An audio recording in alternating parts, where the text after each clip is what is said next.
Hello hi friends, welcome to my channel lily kitchen and vlogs. ఎలా ఉన్నారు friends? Today నేను మీకు రొయ్యలు అండ్ కోడిగుడ్డు కర్రీ ఎలా ప్రిపేర్ చేయాలో చూపించేస్తాను. ఒకసారి చూసేయండి. నా వీడియో కనుక మీరు ఫస్ట్ టైం చూసినట్టే ప్లీజ్ అండి లైక్ చేసి, షేర్ చేసి, సబ్స్క్రైబ్ చేయండి. ఫస్ట్ ముందుగా స్టవ్ ఆన్ చేసి కడాయి పెట్టుకుని అందులో మనం ఆయిల్ యాడ్ చేసుకుని అందులో కొంచెం పసుపు యాడ్ చేసి ఎగ్స్ని ఫ్రై చేసుకోవాల్సి ఉంటుంది. నేను 2 ఎగ్స్ మాత్రమే తీసుకున్నానండి. కొంచెం ఫ్రై అయ్యాక అందులో మనం ఏదైతే ఆనియన్స్ తీసుకున్నామో ఆ ఆనియన్స్ అండ్ పచ్చిమిర్చి ఫ్రై చేసుకోవాలి. ఒక్కసారి మనం మూత పెట్టి ఫ్రై చేసుకున్నాక ఒక 5 మినిట్స్ తర్వాత మనం మూత తీసి చూస్తే ఆనియన్స్ అనేవి లైట్గా ఫ్రై అయ్యాయి. సో ఇందులో మనం కరివేపాకు అండ్ టొమాటో యాడ్ చేసాము. అది కూడా కొంచెం ఫ్రై అయ్యాక సాల్ట్ యాడ్ చేసుకోవాలి. సాల్ట్ యాడ్ చేసుకోవడం వల్ల ఇది ప్రీవియస్ వీడియోస్ కూడా నేను మీకు ఆల్రెడీ చెప్పాను. సాల్ట్ యాడ్ చేయడం వల్ల ఏంటంటే ఆనియన్ అనేది తొందరగా ఫ్రై అవుతుంది. సో అందుకే నేను ముందుగానే సాల్ట్ అనేది యాడ్ చేశాను. ఇక్కడ మొత్తం అంతా ఫ్రై అవుతుంది. కొంచెం టమాటో మెత్తబడింది అనగా ఇందులో మనం ఏదైతే తీసుకున్నామో ఆ రొయ్యలు మనం శుభ్రం చేసుకుని ముందుగా నేను ఫ్రై చేసి పక్కన పెట్టుకున్నానండి. అండ్ డైరెక్ట్గా యాడ్ చేసేస్తున్నాను ఇక్కడ. సో ఇది కూడా కొంచెం మనం అటు ఇటుగా ఒక్కసారి మనం ఫ్రై చేసుకుని ఆయిల్ సెపరేట్ అయ్యాక అంటే మనకి కొంచెం సెపరేట్ అయిందనగా అల్లం వెల్లుల్లి పేస్ట్ యాడ్ చేయాలి. సో మీకు ఇక్కడ అల్లం వెల్లుల్లి పేస్ట్ కూడా యాడ్ చేసి అది మొత్తం అంతా మనకి ఏదైతే రొయ్యలు ఆనియన్స్ ఉన్నాయో వాటికి పట్టేంత వరకు మనం ఫ్రై చేసుకోవాలన్నమాట. మొత్తం అంతా ఒక్కసారి ఫ్రై చేసుకొని అలా కలుపుతూ ఫ్రై చేసుకున్నాక ఇక్కడ మనం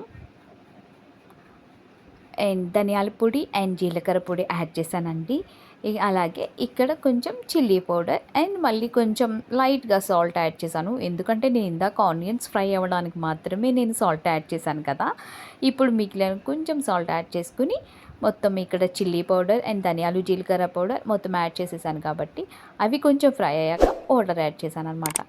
అలాగే ఇందాక మనం ఆల్రెడీ ఫ్రై చేసుకున్న ఎగ్స్ ఉన్నాయి కదా, అవి కూడా ఇందులో కలిపి ఒక 15 మినిట్స్ పాటు కుక్ చేశాను. ఇక్కడ కొంచెం 15 మినిట్స్ తర్వాత నేను మూత తీసి చూస్తే కొంచెం దగ్గరగా అయ్యిందండి కర్రీ. ఇప్పుడు మనం ఒక్కసారి టేస్ట్ చూసేసుకుని సాల్ట్ సరిపోకపోతే యాడ్ చేసేసుకుని సాల్ట్ యాడ్ చేసుకోవాలి.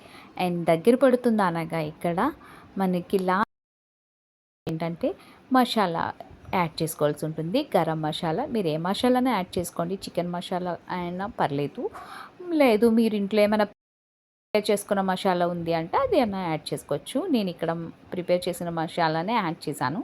సో ఇక్కడ ఒక్కసారి కలిపేసుకున్నాక ఫైనల్గా మనకి రొయ్యలు కోడిగుడ్డు కర్రీ ప్రిపేర్ అయిపోతుందండి. అండ్ ఇప్పుడు మనం స్టవ్ ఆఫ్ చేసేసుకొని సర్వ్ చేసేసుకోవడమే.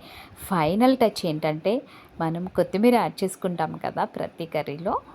కొత్తిమీర యాడ్ చేయడం వల్ల ఏంటంటే టేస్ట్ అనేది బాగుంటుంది. సో ఫైనల్గా ఇక్కడ నేను కొత్తిమీర యాడ్ చేసేసాను. కర్రీ అనేది ప్రిపేర్ అయిపోయింది. స్టవ్ ఆఫ్ చేసేసి పక్కకు పెట్టేశాను అనమాట. మీకు కూడా నచ్చితే కనుక నా వీడియో చూసి లైక్ చేసి, షేర్ చేసి, సబ్స్క్రైబ్ చేసి మీరు కూడా మీ ఇంట్లో ప్రిపేర్ చేసేసుకోండి. అండ్ ఫర్దర్ వీడియో కోసం పక్కనే బెల్ ఐకాన్ ఉంటుంది, దాన్ని ట్యాప్ చేయడం మాత్రం అస్సలు మర్చిపోకండి. నేను ఏ వీడియో పెట్టినా మీకు నోటిఫికేషన్ అనేది వచ్చేస్తుంది.